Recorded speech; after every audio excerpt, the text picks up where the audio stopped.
Captain Albotra, kasi pag pinakita natin yung mga picture, no,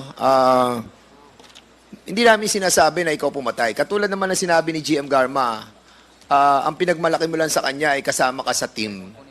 Most likely, hindi ka naman sniper, correct? Hindi ka naman nag-aral ng long shot, Tama? Yes po, Mr. Chair. Oo. At pag tinignan naman natin yung ban, FB ban, ikaw yung, well, allegedly, pag nakikita natin yung itsura, lahat, may bumabang isang malaki katawan. Ikaw, nagba-bodybuilding ka, di ba?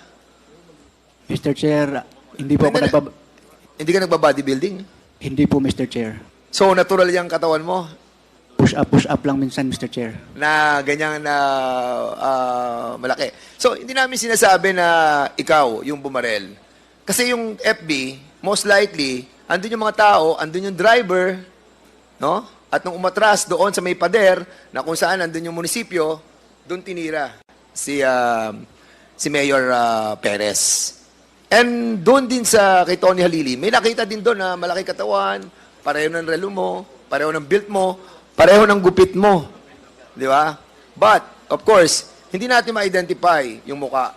And even din sa kay Mayor Cesar Perez, hindi rin natin ma-identify yung muka kasi may takip.